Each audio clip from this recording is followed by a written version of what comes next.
Hello, I am Panos Kotzathanasis, and this is ASEAN Movie Pulse Interviews. I am here with Adam Torel today, owner of Third Window Films. Hello, Adam, how are you?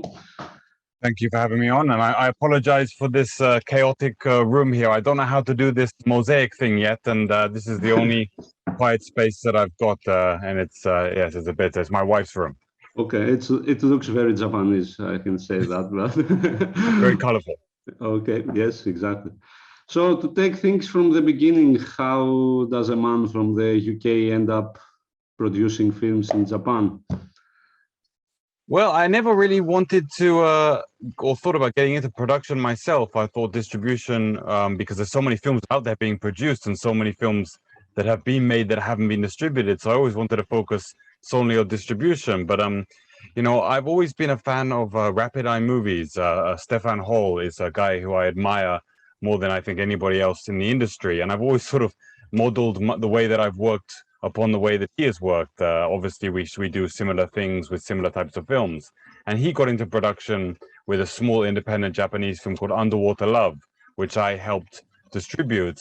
And it sort of gave me the idea as well to come to Japan and work on production. Mainly the main point was that Sono Shion had asked me to help with one of his films, The Land of Hope, because it was right after the Fukushima disaster, and it was supposed to be a bit critical of the government, and he couldn't raise money within Japan, so him and the people around asked me, because I'd worked on distributing his films before. So that's what got me into sort of production and what moved me to Japan. Actually, I've been here ever since. Mm-hmm, mm-hmm. And a bit about the history of Third Window. How did that started?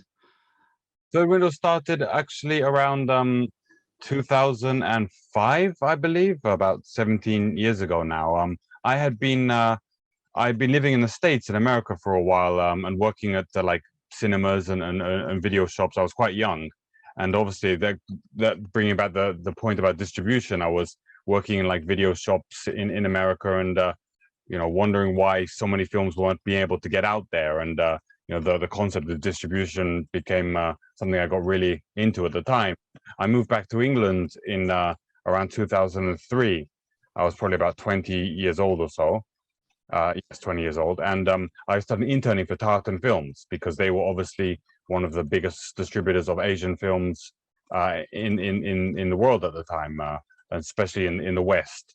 And when I started working there, I was, you know, my image of Tartan Films as a sort of fan beforehand was, you know, they could do no wrong, and they were putting out all these great Asian films. And when I started working for them, it's sort of a bit, my bubble burst a little, because you know, I was such a big fan of Asian cinema, and I thought, oh, I can talk to all these people there about Asian cinema, and you know, it's going to be like a real big sort of cinephile group there. But it wasn't really like that at all. And the owner of the company himself was just a bit of a like, just wanted to sort of stick out and sort of get attention, I think, with picking the films that he loved, more over the fact that he actually loved those films, or was really into Asian cinema. So I got a bit disheartened and thought, you know, I'm going to start making my own label for getting out Asian cinema, and Asian cinema that is a bit different than what Tartan Films had been doing, which was focusing on the extreme end. You know, there's the extreme end of Asian cinema, and there's the classic end of Asian cinema with the Ozu and Kurosawas, but there's nothing really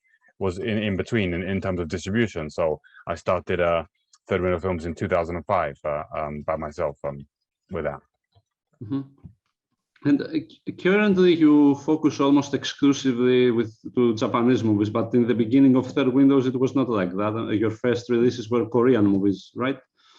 Yes, I mean, you know, I've always loved all Asian cinema, and I think the time that I got into starting my own company, obviously Korean cinema was booming, and Japan not as much, I guess. But I thought that that maybe Korean cinema would be sort of easier to distribute, because a lot of Korean cinema has very high production values and is similar to American or Hollywood cinema in terms of making very good looking action films and making sort of very high energy rom-coms and all that, obviously with their own tastes. But I thought, you know, instead of like starting off focusing on like really minor Japanese obscure cinema, it'd be a little more easier in my mind to release like sort of genre films a little different, like Lee Chang-dong's Greenfish, or no films like No Blood No Tears and that sort of genre mishmash films. But they didn't do very well at all. I mean, they were very expensive to acquire, obviously, because the people that made them knew there was a market for them. But it was at a time in the UK distribution world that the market was changing a lot, especially because tartan films sort of overexploited the market with the long-haired ghost films and like non-stop sort of a bit crap Asian cinema. And I think people were less willing to take a chances on Asian cinema, and therefore it was just exactly that sort of time I entered, and they just sold awfully. So then I moved more into sort of the films that I was more interested in, which was like the sort of low budget niche Japanese films. And could you walk us a bit through the procedure from the moment you acquire the rights for a movie until the moment you release it? Let's say, okay, don't give all your secrets away, but just a rough idea. Well, it's changed over the years. I mean, it used to be, yes, I would just sort of acquire the rights and then go through the contractual process in obviously sorting out how the rights would be acquired. And there's obviously loads of different ways to distribute a film, whether you pay a flat fee up front or you do a sort of royalty split. And a lot of these things also depend on who you are and your position in the market. I mean, a lot of sales agents would prefer to work with people they've known for a long time, and therefore those people they would sell for lesser amounts because they know they've got a sort of solid relationship, and therefore money will come back in. And it's a bit different when you're a new face. I mean, it's harder to work with these sort of companies, and it's more expensive. But yes, follow that on. So if I get the rights, and then I'll get all the materials. I mean, obviously, when I started, there wasn't high definition. There was I would get film prints or something like that, or obviously Betacam masters or something like that. The tapes, and you'd have to convert that into making. If you first of all bring those films into the cinemas on 35 millimeter, or then afterwards when it came to like HD cams or DCPs, and play films in cinemas, and then obviously move it on to putting it out on DVD at the time, and now it's obviously Blu-ray or video on demand. So getting the materials ready for that, authoring the discs, getting the press, sending them out for press releases and all that, and marketing the film, and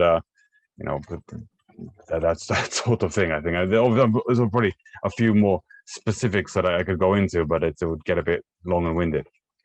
And regarding the criteria for the movie selection, how much do you weigh the commercial success to quality, let's say? Yeah, I mean, because I'm a one-man company, I don't really have to, worry about, overheads as much as like, staff and office, because I have no office and I have no staff. So I can focus more on things that I like. And, I do try to only release films that I like. So that's my criteria. It doesn't really matter if it's a high budget film, a low budget film, or something with commercials, maybe ability to be commercial or not. It's just about whether I like it, and then I try to make it popular, or I try to sell it. I mean, obviously films that have more commercial viability usually are more expensive to release, and in terms of the rights and other aspects to do with the film's distribution. But if they're very small films, it can be sort of like a sort of low risk, high reward situation in which you hope that it turns out to be popular, And I've had some of these small films in the past, and I've also had big films that have not done well. So, I just try to go with my gut, I guess, and just if I like it, that's it. Because if you don't like something, it's hard to sell something, and I feel, and that's my personality, I guess, is the passion behind the film that I'm handling. Can you tell us a bit about One Cut of the Dead that became like an international phenomenon? So yes, obviously, when I was talking about the distribution, over the years things have changed. So, for example, if I were to initially have acquired a film, it would be obviously the completely finished film, and I have very little wiggle room in terms of how that film gets out there before it gets released in the UK, in terms of the way that it's marketed worldwide, what festivals it goes to, and all the other aspects. But now recently I've started to handle more of like the whole film in general. So for the whole film's released worldwide. So if there's a film I like, which I want to distribute, if it, for example, it doesn't go to film festivals properly, then I'll be in a bit of a trouble because there won't be much word of mouth around it. So these small films, like One Cut of the Dead is one example, I've wanted to distribute it, but I thought, okay, well, let me just, because it was a very small film, let me talk to the director and the producer and get the whole entire worldwide rights for it. And I will bring the film to film festivals. I will market the film and handle worldwide press. Then I'll sell the film to other territories and be able to control the whole entire chain of that film's life outside of Japan. So that was something I did with One Cut of the Dead, and also with Beyond the Infinite 2 Minutes as well, and with a few other films like that.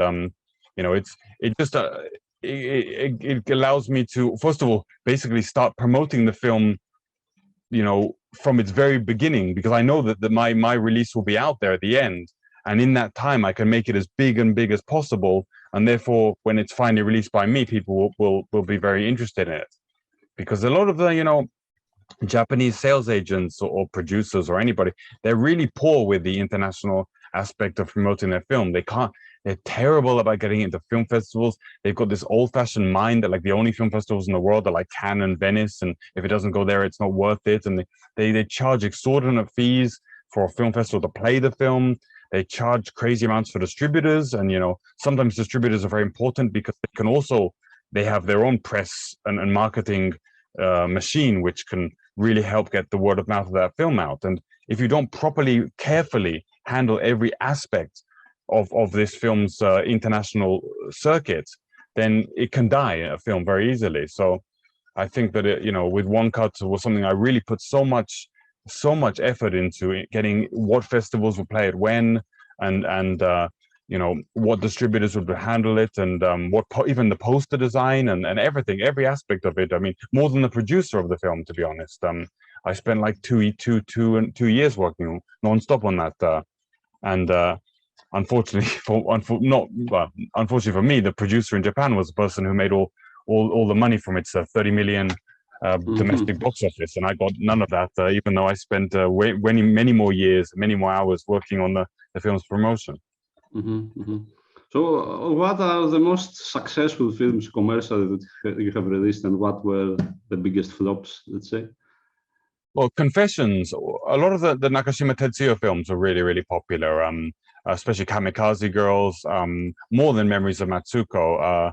But Confessions was a really big success because it played about 50 cinemas in the UK, and it did a very good box office as well.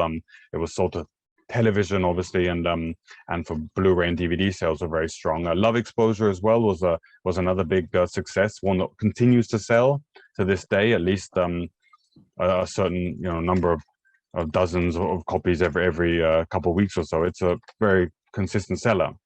And obviously One Cut of the Dead, because I had the worldwide rights for that as well, so I could make a little bit of money from all the different sales. And now Beyond the Infinite 2 Minutes is another one that's been quite popular. Films that have not been so popular, Villain was a really big bomb.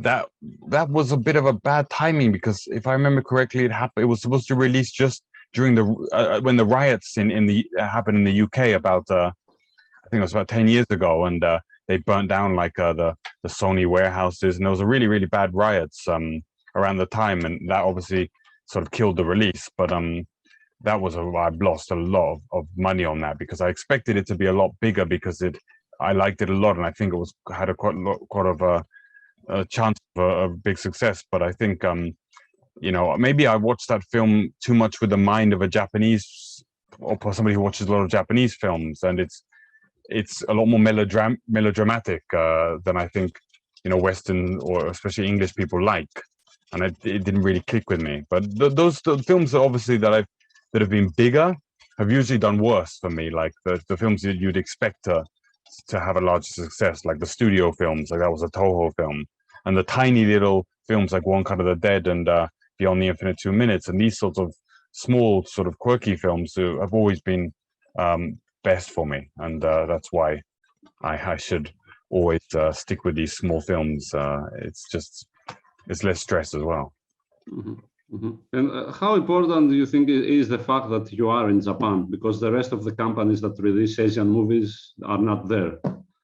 Yeah, Well, not just that I'm okay, please. not, sorry, not just that I'm in Japan, but also that I speak Japanese. And you know, I think obviously when you're overseas, first of all, you don't see all these small films, especially, you know, films like One Cut of the Dead. You know, I was able to know the director, who's very just made only short films before then, and I knew that because I always go to Japanese independent cinemas, like proper small one screen 50-seat cinemas. There's loads of them in Japan. I go there every week and I watch as many films as I can, and I get connected to as many people as I can, and therefore I've got my ear on the ground more than anybody else in that respect. I mean, Beyond the Infinite 2 Minutes played at like a 25-seat cinema or a 30-seat cinema, and it's, you know, it's luckily because I was going to these sort of places, I was able to find those sort of films where if I had been in England, I would have had to wait for a sales agent to rep that film and then bring it to film festivals and maybe catch it. But by that time, everyone else would know about it. So I have obviously an advantage of seeing these things and hearing about them much ahead of time. Also, you know, when it comes to making, for example, extra features, you know, I can film interviews with directors and audio commentaries, and I can also subtitle them myself because I speak. So I save so many costs because of the situation that I'm in now. You know, the costs of getting films early before they go to big sales agents and their prices go up, and obviously the costs of getting these films out there, you know, on DVD or Blu-ray and all these other things. It's just, yeah, obviously it's very advantageous being here. Have you managed to get a citizenship or not yet? No, but I've been here for nearly 10 years, and after 10 years you can get you can become a citizen. So I shall apply next year. And I mean, my wife's Japanese, and I've got my kid is Japanese, so I don't think it'll be too hard. But then again, Japanese aren't so welcoming to foreigners, especially ones like me who speak their mind too much. And a lot of people that live in Japan, they say like kind of like the Japanese never actually welcome you as their own. You may adapt or anything, but you are not one of them. Is that what you think also? Or? Yes, I do think that, and I've also producing films in Japan. For films like Love and Other Cults and Lowlife Love, they were completely independent productions. So, but they were done like that because I'd had so many bad examples of working with Japanese companies. You know, they all want their films to be like international and get out there and have like Western people attached, but they don't actually want to hear what you say. And you know, it's all from one side, they're all smiling, and then the other side they're oh, that guy's a foreigner, don't listen to him. I mean, it's yeah, you know, if you're here for long enough, you do sort of see that. But then again, you know, seeing that and understanding that allows you to also work around it. And that's mainly talking about the sort of the structured situations, so big companies and salarymen, as they say, these people that robotic suits that make up all of Japan's companies, including film companies. But then again, like if you're talking this sort of independent Japanese film scene, it's a lot more welcoming to creative ideas and for different people, and the opposite of these sort of traditional Japanese type salarymen. And can you tell me a bit about the movies you produced with Seiji Uchida? How was that? Yeah, so I had done these what they call the film committee films, in which Japanese films are usually made, even if they're independent films or smaller films. All these like 20 different companies like come together to form what's called a film committee, in Japanese Seisaku Inkai, and it's a real awful. It's I understand why it's done. What it does is it reduces the risk upon like one company to finance a whole film, and it sort of loads of companies come together so that the risk is also split up onto each of them. But it's when you have like 30 different representatives of 30 different people like in a room, like it just becomes chaotic. And the problem with Japanese is nobody can say anything. They always have to go back to their office and ask their boss, who asked their boss, who asked their boss.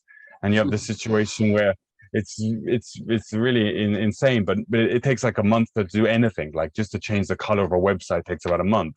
So these sort of situations drew me totally crazy. And at the same time as I just finished these two film committee films, I released Uchida Eiji's Grateful Dead, which I really loved, a fantastic black comedy. And he came to me and said, you know, I want to make I want to make an American, like, Japanese girl doing karate in America type film. And I said, I'm totally like not interested. I want to make like a really Japanese film that like is very domestic. And he said, well, I also have this idea of a sort of a film about the Japanese film industry, and a sort of a Shimokitazawa film, he says, which is a sort of like saying like a Brooklyn type film, like a very sort of subculture crowd, maybe hipster crowd type film, but a film sort of making fun of that sort of people, but very domestic. Nobody's going to see this, he told me. And I said, oh, great, that's the type of film that I want to help you with. So that was the beginning of Lowlife Love. But in order to not have this film committee situation, we decided to do it just completely, like, totally independent. In order to raise the money for that, I sold, like, I had been collecting records for about 20 years, and I sold my record collection to raise money, and then I did crowdfunding in both Japan and in overseas, and it was a whole lot of work, but we managed to raise the money, and we shot the film in this house, as well as like other locations that I was like I actually was at another apartment at the time, and I planned it to move house halfway through the shoot so that we could use locations of my old apartment and my new apartment, and like really proper independent way of making a film. And just like only like 7 or 8 crew members, and I was doing the making of and everything at the same time. So it was very proper indie passionate spirit film. And you know, Uchida and I became close with that, and then we made another film after, which was Love and Other Cults. Okay, and but you are happy with the result, the effort it took, and the result? Are you happy with the production? I mean, Lowlife Love, I think if you know, if I were to look at it again, it probably could. I mean, could be shorter and a little more tight. It was, you know, I think for the fact that it was basically like a bunch of guys making a film like in their house with like really small amounts of money, I thought it worked really well. And I think Ki is fantastic in the film. Shibukawa Kiyohiko is the lead. He's a brilliant actor, and I think managed to get that cast, because that cast is quite big name actors, and managing to get that cast together and make this sort of very biting and what today is very, very real, almost documentary type film, looking at it at this current situation of Japan. And so I think it worked out really well. You know, Love and Other Cults, we actually went double the budget and even bigger names. And I think, you know, that film initially was actually about 2.5 hours long, and I edited it down to make a sort of 90-minute sort of more poppier version, but it had a lot of stress around the making it. But I'm still pleased with it, especially with Ito Saidi, who was the lead actress of that film. She was fantastic performance. It was her first lead role, and now she's one of the biggest names in Japan. So you know, I'm very happy that we could make that small film, because we couldn't make it today because she's such a big name. But so I'm just, yeah, and Uchida, obviously, thanks to those two films, has now become one of the biggest names in Japan. He's won an Academy Award recently for his film Midnight Swan. So I think those two films, while they're not super amazing films, I think they're quite interesting, unique, and they also sort of have a lot of personality towards them, and the personality of all the people involved with them sort of evolved, and we all went, you know, in our own ways that turned into something a lot more interesting. And since you mentioned that, how real Lowlife Love turned out to be, can you tell us a bit what happened with Sion Sono? What's your take? Well, you know, I mean, you know, Lowlife Love is sort of, it's a very, you know, it's sort of like a documentary actually. And the thing is we didn't want to make it too real, I guess, because it would have been too depressing to watch. So we made it sort of a comedy, you know, sort of entertainment, but at the same time, it was very critical of the workshop and independent film scene that Uchida and I both saw on a daily basis. You know, the Japan is very old-fashioned, and it's very, very, very behind the rest of the world. You know, I think in terms of gender equality, it's like, you know, like 128 out of 140 countries in the world or something like that. But, you know, for such an advanced, supposedly advanced culture, and you know, the third biggest economy in the world, it's obviously very, very behind the times. And the way that the film industry is, especially the independent film industry, is very seedy. It's very tough to survive, and there's no financial rewards. So I think because people get paid so poorly, you know, I think it sort of makes people quite bitter. And I think that there's obviously a lot of sexual harassment, a lot of power harassment, and you know, in the cases of many directors, I think they take advantage of actresses because maybe they don't feel that they've got anything else really going on, because they're also poorly paid. It's such a awful situation, but it's really, really awful, to be honest. And I'm surprised it took so long for Me Too to catch up. I didn't think it was actually, because it's sort of, they had a sort of Me Too movement started a little bit in Japan a few years ago, and it sort of died immediately. And I never thought that it would come back again. But yes, Japan, it just takes 10 years for anything to happen. And yes, Me Too has started, and Sion Sono is obviously one of the centerpiece names of this. And to be very honest, I think Shion Sono has become one of the centerpieces because he's got a big name, not because he's as bad as any of the other people that are out there. I think there are a lot worse people out there, and mainly around Shion Sono. So everyone around Shion Sono is very, very, very bad. And the problem with Sono is he exaggerates a lot when he talks.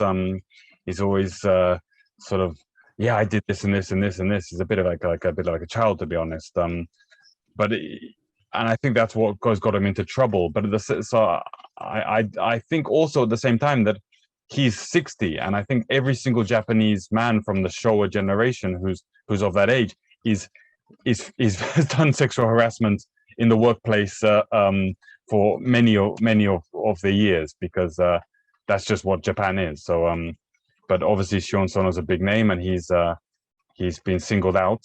But there are a lot worse people that I hope get caught up in this. And I think, if anything, you know, it's sort of a good thing, even if it has to be somebody like Shion Sono, because it's started the ball rolling on the Me Too movement here, and hopefully so many other bad people can get caught up in it and get and finally they can change this awful system they have here. But in terms of Shion Sono himself, yeah, I don't think he's as bad as what people are making him out to be, but at the same time, I don't think he's innocent either. So we'll see what happens. So you were not surprised when you heard the news about him, I guess?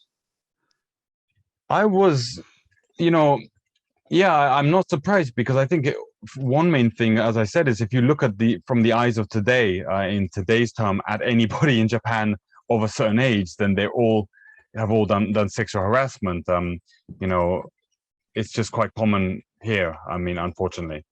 But yeah, I was surprised that other people weren't brought up, and I was surprised actually there were some people connected to him that managed to get out of it very easily, when they've been a lot worse, because Sono drew a lot of the attention. But I don't know, I think I was a bit surprised, but at the same time, you know, maybe I just expected other people to get caught instead of him. But I hope that it works out for him in the end.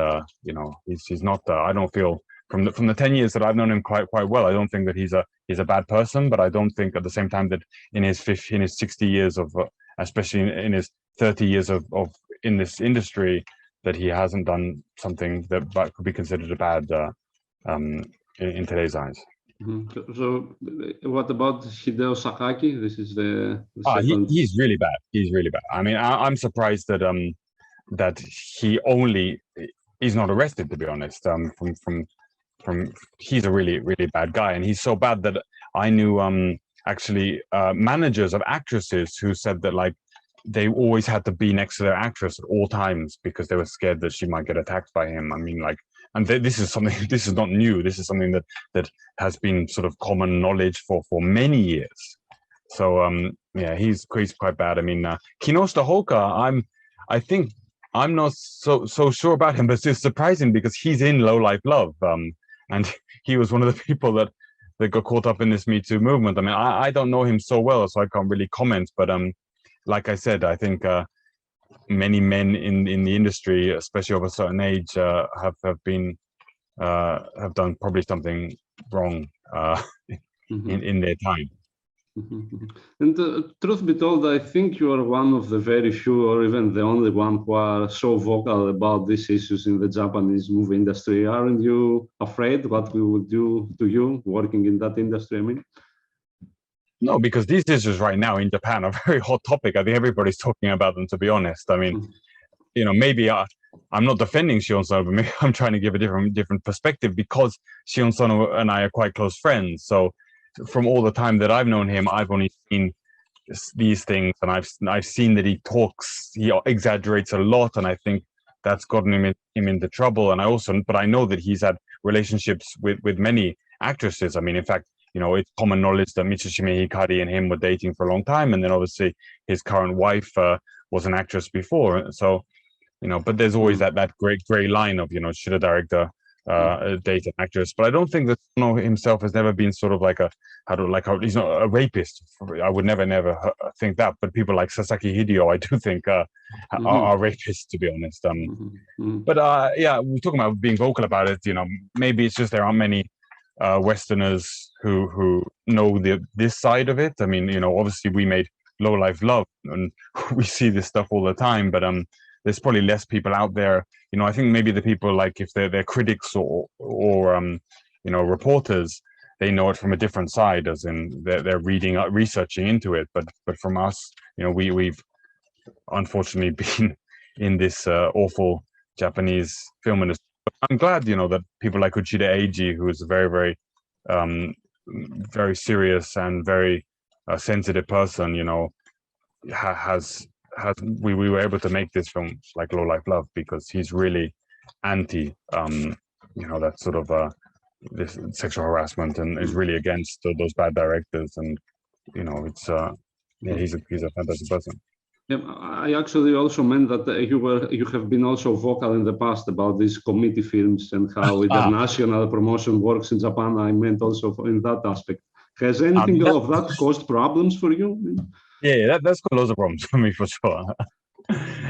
Like, yeah, going back to that sort of thing, was like, Westerners speaking out about this. I think that film committee system works because, everybody's those people up in the committees are always doing well. I mean, they're screwing every aspect of the actual filmmaking process and the filmmakers, and they're the ones always doing well. So they obviously don't want somebody to mess up that system, because, and it comes down to this whole bringing it back to this sort of Me Too and this workshop situation. Is like, Japanese actors and directors are so poorly paid, and because of this sort of film committee system, and because of the way that films are made.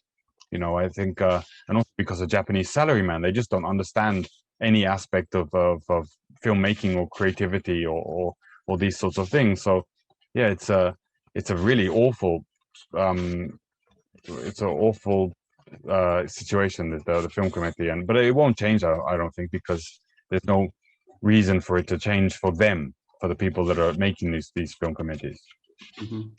But I have to say that regardless of all these issues that you mentioned, that you have like those predators around the industry, the committee films, and all the other problems, Japan is still one of the best countries in producing movies. The quality is still pretty high, don't you think? No, I don't think. I mean, no? I think they're making a lot of films, but there's a reason why so few, percentage-wise, the number of films that are being made every year, which is close to 600, how few of them are are making it overseas. I mean, if they were any better, then they would do better overseas. And the only reason why the few, like the Koreedas and the Hamaguchi and the Fukada Koji and these sorts of films are even making it overseas is because they're French films. Actually, there's many, mostly made by French production companies with French producers who are a lot better at handling every process of every step of the film production, and working with the director to make better scripts, and then working better with him over the production, the editing process. I mean, in Japan, it's sort of like if it's a very, very, very talented director and team, of which there aren't that many, I do believe, then maybe they can make a film good on their own regards. But the producers here are awful, and the production system is awful, and the films are, you're seeing a lot of the Japanese films that are making it overseas, which are the best of the best, and they're few and far between. But I'm seeing all the films in every week that are out, and they're not very good. I mean, to be honest. So, of course, there are a lot of countries out there that are making bad films, but the percentage of Japanese films of a total, the good ones are very small percent. So it's not like, maybe you can only see like 10 films a year from, I don't know, Philippines or something like that, but it's because they're only making a small amount. But you're seeing like 10 Japanese films out of like 600. So what about the rest of them, And what about the anime industry? How come you have not been involved with that at all? Is it a whole other thing, anime? I just don't like anime. I mean, Okay. of course, that is when it comes to the shining light of Japanese film industry. Then obviously anime and manga are the things, because they're the ones that have the most money behind them, and they're obviously the ones that are most successful worldwide, because obviously they also have the money. There's a lot of money in that industry, including government money as well. And when it comes to things like Cool Japan and all these Japanese government agencies that are promoting Japanese culture overseas, it comes down to anime and manga, and not live action cinema. But personally, I don't like anime, and I've tried to read a manga once, and I gave up. I just, I'm just not interested in that whatsoever. So in that case, in fact, I did release anime films of the Tezuka Osamu, the anime Rama, but I released them because they're sort of quite an oddity, and they're not popular, despite the fact that they should be. And those are sort of, as films, or as parts of culture. I like that, in the same way that I like something like Stardust Brothers, like this cult cinema. And how did the rise of the streaming services affect you? Yeah, I mean, it's complicated, because it devalues an individual movie in a sense. If a customer has paying £7 a month or something, or $10 or whatever for Netflix, and they get in essence unlimited, no, obviously it's a limit, but movies, thousands of movies to watch for that one fee. And when it comes down to an individual, a singular film, if you were to release it on DVD or Blu-ray or TVOD, it's like, well, I could have 700 films for the price of your one film. And it really makes it hard for films to keep its value. Of course, you have piracy and everything on top of that. But I think, that sort of subscription thing, so many people are subscribing to so many things, and they have so many things to watch as well. And they're paying for their monthly subscription fee, and not even catching up on a fraction of the films that are on these services. So why should they watch like one separate film that is going to be a separate cost to them?